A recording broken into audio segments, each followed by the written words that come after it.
let's be very open and transparent with each other. I've interviewed many government officials and ministers around the world over many years, and they always say, oh, I'm not responsible for any corruption at all, and I believe in transparency. I do. You do? Oh, so yes, how many properties do you and your family own?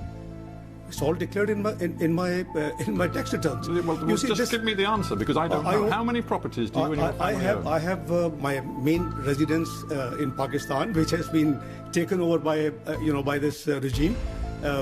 So I haven't got too many properties. But how many properties do you and your family own? My net worth is what has been reported. How many properties do you and your family own? One.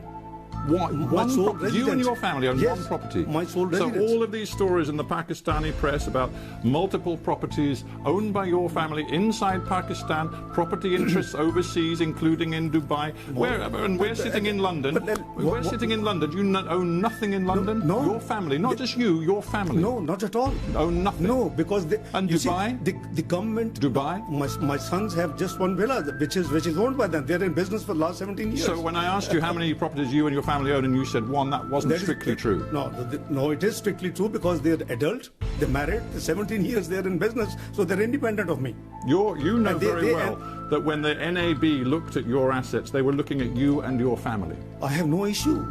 I have no issue. My family, everything is accounted for. That's exactly... See, if all of this is so clear-cut, you only own one property in the entire world. Your tax records have been kept and given to the authorities over the last 20 years. If everything is so crystal clear, why do you not go to Pakistan and make this case in a court of law? Well, the court of law, my lawyers were there. I'm here for medical treatment. I have a cervical issue. You've been here for what, best part of 3 years on this medical issue? Almost, yes, I am. Are you still really suffering? Yes, I am. And you couldn't possibly get back to Pakistan? Well, let's see what's happening in Pakistan. Where are the human rights? What's happening in NAB custody, where people have dozens of people have been killed, virtually. But sorry, you're saying that people human being rights investigated by the NAB, the National Accountability Bureau, have been killed. You're now alleging that this is entirely unacceptable when your erstwhile boss and your very close ally, Nawaz Sharif, was working hand in glove with Pakistan's military dictator, General Zia, for many years. And suddenly he's decided that the military and the way they interfere in politics in Pakistan is entirely unacceptable. What kind of hypocrisy is that? No, I disbelieve this analysis. Frankly speaking, I disagree with you. Well, what bit of what I've just said is...